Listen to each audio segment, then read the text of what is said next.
So on Friday, the provincial government educational minister Stephen Lecce announced that yet again they are making changes to the math curriculum.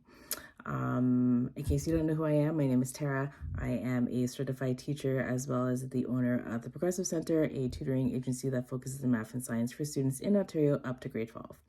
I just really want to quickly talk about my thoughts on this issue of adding an additional test for students in grade 10.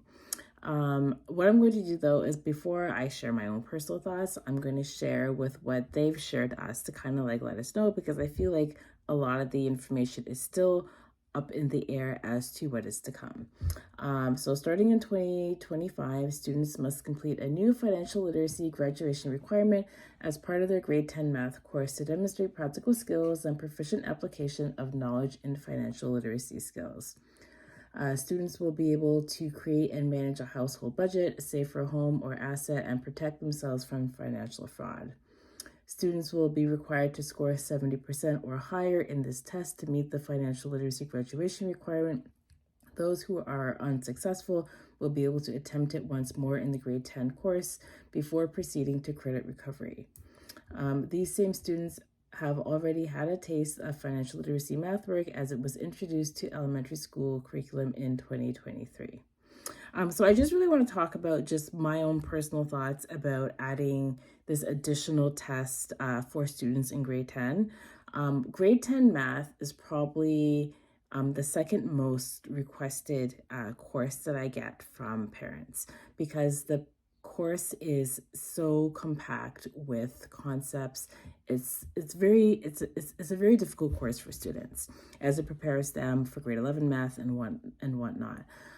So my thoughts is that they should, and even though I am a strong believer that students need financial literacy, I think adding it as an additional component to the grade 10 curriculum will be doing it a disservice as to what this course actually should look like.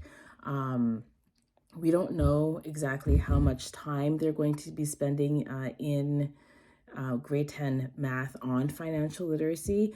As they said, students already, from 2023 have been introduced to financial literacy. A lot of the students that I'm working with right now, we're working currently on our financial literacy unit. With that being said, what I think should be done with this particular course, and I think it would make give the government an opportunity to change the civics and career course from a half credit to make it a full credit and add the financial literacy component there. Because I think, while students are learning about, government and, how to be a citizen and career and whatnot, what better way to make use of that course is to add the additional half component is to add financial literacy there. That way students get a full credit for the course as opposed to getting a half credit. With that being said, I don't think that students need another test in grade 10. Students already have the literacy test that they have to take. They have EQAO in grade 9. Students are getting heavily tested and they're not really seeing a lot of these benefits for the tests. As for what they stated, they have to score 70% or higher in the test.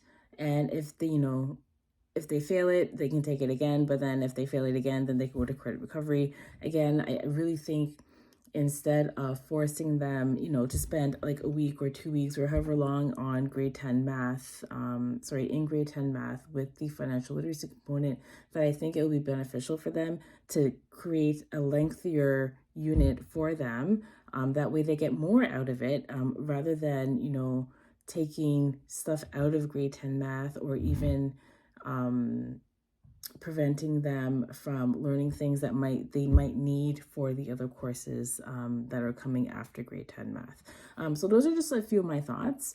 I think financial literacy is great, and however, I just don't think that what the government is doing is the right way. Sorry, this rant went on for a little bit longer than I thought, but let me know what your thoughts are. How do you feel about students having to take an additional test How do you feel about the government making financial literacy a component now regarded needed for graduation?